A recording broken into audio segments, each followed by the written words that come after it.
हम अभी बैठे हैं आचार्य पवन दत्त जी के साथ बैठे हैं और बहुत ही ज्ञानी आदमी हैं, संस्कृत के विद्वान हैं और इनके बारे में और भी कुछ बताएंगे। लेकिन हम आज इनसे जो बात करेंगे कि देश में बढ़ती जनसंख्या को लेकर जो चिंता है इस भारत की, जो सनातन का, उस पर इनकी राय जानना चाहेंगे। आपका बहुत स्वागत है हमारे एने में। हम जानना चाहते हैं कि आप जनसंख्या को लेकर आपके दिमाग में क्या चल रहा है, कि क्या सरकार को करना चाहिए, हम लोगों को क्या करना चाहिए। जिस गति से जनसंख्या बढ़ रहा है ये चिंता का विषय है। अथातो ब्रह्म जिज्ञासा एक शब्द है संस्कृत का। उसमें ये बताया गया है कि ब्रह्म की जिज्ञासा प्रत्येक मानव में होनी चाहिए। लेकिन भर्तृहरि जी, दधीची जी और जितने भी सप्त ऋषि हुए हैं, इन सप्त ऋषियों के माध्यम से उस समय एक ऐसा बिंदु रखा गया कि भारत भूमि हो अथवा कोई भी पृथ्वी पर कहीं भी जब भार बढ़ेगा तो उस समय विनाश की ओर अग्रसर होगा। और आज की स्थिति में जो मैं देख रहा हूँ, बचपन से हम देखते आ रहे हैं, हम दो हमारे दो, हम दो हमारे दो, ये चलता आ रहा है कि हम दो पति पत्नी हो गए, हमारे दो बच्चे हो गए। लेकिन किसी समुदाय में हम दो हमारे 12, और साथ साथ में यहाँ की जनसंख्या की वृद्धि क्रम तो हो ही रहा है। साथ में प्रत्येक बॉर्डर से, चाहे म्यांमार हो, बांग्लादेश हो, नेपाल हो, पाकिस्तान हो, चाइना हो, कहीं किसी भी तरफ से कोई ना कोई समुदाय के लोग, कोई ना कोई लोग घुसते चले आ रहे हैं। हमारे भारत के लोग जो ऋषि पुत्र कहे गए हैं वो इतने कमज़ोर हो गए हैं क्या कि 500 रुपये, 1000 रुपये लेकर के अंदर प्रवेश करा देते हैं। आज की स्थिति में मैं सरकार से जानना चाहता हूं और सरकार के उच्च पदों पर बैठे हुए जितने अधिकारी हैं उनसे मैं निवेदन करना चाहता हूं कि आज आप ध्यान नहीं देंगे, आज देर हो चुकी है। ऐसा आप मत माने कि देर नहीं, अभी आगे करेंगे जाके, आज देर हो चुकी है। लेकिन जब आपकी नाक तक पानी आ गया है, आप जब सांस नहीं ले पाएंगे तो आप कुछ करने लायक नहीं रह जाएंगे। आप करने लायक बनेंगे तब बनेंगे जब आज आपका यथोचित एक भाव से, एक दृष्टि से, एक समायोजन से इसके ऊपर कोई ना कोई आपको रूल लाना पड़ेगा।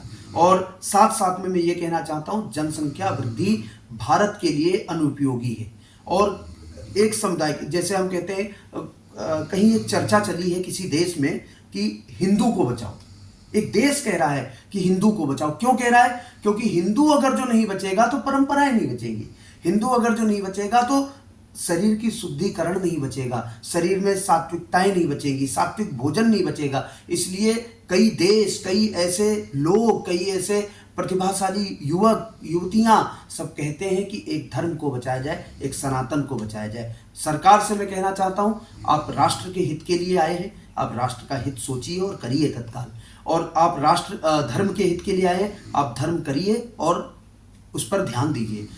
मंदिर बन रहा है, ठीक है, बहुत अच्छी बात है, मंदिर बन रहा है, लेकिन छोटे छोटे मंदिर टूटे नहीं क्या? छोटे भी व्यक्ति होते हैं, बड़े भी व्यक्ति होते हैं। तो बड़ा व्यक्ति तो एक बार बड़ा हाथी गिरता है तब भी उसे जमीन बड़ी चाहिए होती है, लेकिन जब छोटा व्यक्ति गिरता है तो उससे चींटी भी नहीं मरती, या छोटा व्यक्ति गिरता है उसे कोई पूछता नहीं। तो इसलिए मेरा कहने का मतलब ये है कि छोटे छोटे बिंदुओं पर ध्यान दिया जाए और बढ़ती हुई जनसंख्या पर नियंत्रण का कार्य तत्काल किया जाए, यह मैं मांग करता हूं। और साथ साथ में इस प्रकार की मांग के साथ में मैं इसके लिए सड़क पर भी उतरने के लिए तैयार हूं, मैं इसके लिए आंदोलन करने के लिए तैयार हूं। जहां से आप चाहें, जहां से लोग चाहेंगे, हमारे साथ में बहुत सारे समुदाय हैं, बहुत सारे लोग हैं। और मैं धर्म की नीति से और राष्ट्र की नीति से, संस्कृति की नीति से, ऋषि परंपरा से, राज परंपरा से, जो राजा लोग हैं उनकी परंपरा से, राजा लोगों का एक ध्येय होता था कि हमारी प्रजा में किसी भी प्रकार से जनसंख्या ना बढ़े, जिसके हम रक्षा कर सके। अपनी प्रजा का पालन वही राजा कर सकता है जिसकी जनसंख्या उसके नियंत्रण में होगी। लेकिन दिल्ली की कागजों में देखा जाए तो 1.5 से 2 करोड़ जनता आती है कि दिल्ली में इतने लोग हैं, लेकिन अगर जो आप खोजेंगे तो 3.5-4 करोड़। कहां से आ गए लोग? क्यों आ गए? जिनके पास आईडी नहीं है, जो आईडी बनवा रहे हैं, जो प्रूफ करा रहे हैं, जो अपने प्रूफ दिखा रहे हैं, कहां से आ रहे हैं, क्यों आ रहे हैं? कोई भीख मांग रहा है तो अन्य देश का निकल रहा है, कोई माला डाल करके घूम रहा है वो भी अन्य देश का निकल रहा है, कोई धार्मिक अपने आप को कह रहा है वो भी अन्य देश का निकल रहा है। और जो वास्तविक लोग हैं, जो सही लोग हैं, जो इस भारत के हैं, जो इस खून से, इस पृथ्वी से, भारत भूमि से निकले हुए अन्न को खा करके बड़े हुए, आज उनके लिए प्रश्नवाचक चिन्ह बना हुआ है। तो ये भैया, मैं सबसे हाथ जोड़ करके निवेदन करता हूं, जो राजा हैं, इस देश की परंपराओं को चलाने वाले हैं और इस देश की राष्ट्रीयता के लिए जिनको नियुक्त किया गया है, आपको नियुक्त किया गया है, आप तत्काल ध्यान दीजिए, नहीं तो मैं इस आंदोलन को बढ़ाऊंगा और आपके लिए सोचने पर विवश करना पड़ेगा। और मैं चाहता हूं कि आप ऐसा इस पर ध्यान। एक छोटा सवाल और भी है कि अभी संसद का जो सत्र है, शीतकालीन सत्र भी 1-2 महीने बाद होने वाला है, तो क्या आप मांग करेंगे सरकार से कि इस सत्र में बिल को लाया जाए? मैं तत्काल मांग करूंगा। मैं इसके लिए सब कुछ छोड़ करके और महादेव से प्रार्थना करते हुए, माँ गंगा से, हरिद्वार से हूँ मैं, माँ गंगा से प्रार्थना करते हुए, देखो सबके लिए, चाहे हिंदू, मुस्लिम, सिख, ईसाई, चाहे जो भी हो, मैं मुस्लिमों से भी प्रार्थना करना चाहता हूँ कि आप आप हित आपका हित है, आपका जीवन का हित, आपके 12 होंगे तो निश्चित रूप से आपका भी गर्दन काटेंगे वो, क्योंकि आपके कंट्रोल में नहीं रहेंगे। एक पत्नी कंट्रोल में नहीं रहती है, जब उसकी संतुष्टि नहीं कर सकते तो 2-2, 4-4 पत्नियां, उनके बच्चे, क्यों आप भ्रम में फैले हुए, आप उस परंपरा में क्यों जा रहे हैं? आज देखिए 20वीं सदी भी क्रॉस हो रही है। एक कहते थे कि 18वीं सदी, 19वीं सदी, आज 20वीं सदी भी क्रॉस हो रही है। 20वीं सदी के बाद भी आप अगर जो गधावृत्ति और पशुवत समानाम, पशु की वृत्ति से चल रहे हैं, तो इसमें दोष किसी और का नहीं। इसलिए आप ध्यान दें, इस भारत भूमि की जनसंख्या, आपके पास खेत बच रहा है 1 बीघा, 1 बीघा में से 1 कुंटल अगर जो अनाज आता है तो आप कितने दिन खा लेंगे? महीने, 2 महीने।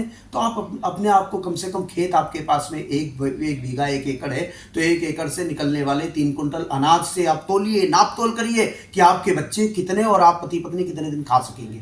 जितने दिन आप उस भूमि से खा सकते हैं उतने ही बच्चे पैदा करो, क्यों ज़्यादा जा रहे हैं? इसलिए दीमक की तरह मत पड़ो। दीमक घर का विनाश करती है, लकड़ी का विनाश करती है, दीवार का विनाश करती है, और हर प्रकार से दीमक विनाशकारी ही होती है। मैं चाहूंगा शीतकालीन, आपने बहुत अच्छी बात बोली, और सबसे बड़ी बात यह है कि शीतकालीन सत्र में मैं दिल्ली आ जाऊंगा, और दिल्ली आकर के मैं सबसे निवेदन करूंगा, सबसे मिलकर के एक बार मैं अनुरोध करूंगा कि इस पर प्रमुखता से ध्यान दिया जाए और अतिशीघ्र इसको जनसंख्या पर कार्रवाई की जाए। जनसंख्या को लेकर चिंता का विषय है, हमारे लिए भी है, आपके लिए भी है, और राष्ट्र के जो लोग भी हैं, जो देश को चलाते हैं, उनके लिए भी है। अभी आचार्य जी ने बताया कि शीतकालीन सत्र में इस बिल को लाया जाए, इसको पास किया जाए, क्योंकि बहुत ही महत्वपूर्ण मुद्दा है। इस पर दोनों पार्टियों को, पक्ष हो या विपक्ष हो, या देश में जो भी लोग रहते हैं, इन पर बात करना चाहिए, बैठ के इस बिल को पास करना चाहिए, क्योंकि देश खतरे में है, और देश जब खतरा होगा तो सनातन और हिंदू भी खतरे में पड़ जाएंगे। और अगर नहीं बचेगा तो दुनिया का इकलौता देश, पूरे दुनिया में अगर हिंदू सिर्फ है तो भारत में ही है, वो भी खत्म हो जाएगा। इससे बड़ा दुर्भाग्य और कुछ नहीं हो सकता है। इसके लिए हम लोग को मिलकर लड़ना होगा, आपको भी आना होगा, और ये आंदोलन चलाने की बात कर रहे हैं, और इस आंदोलन में हम लोग का भी सहयोग रहेगा। इसी के साथ मैं ये कहना चाहता हूँ कि सरकार इस मुद्दे को लेकर गंभीर हो, ताकि देश और हिंदू और सनातन बचे, तभी हम लोग बचेंगे। जब से सबसे पहले राष्ट्र बचे, तब हमारा वजूद राष्ट्र के बाद होता है। मैं बीराज बाबुल, ANA, नई दिल्ली।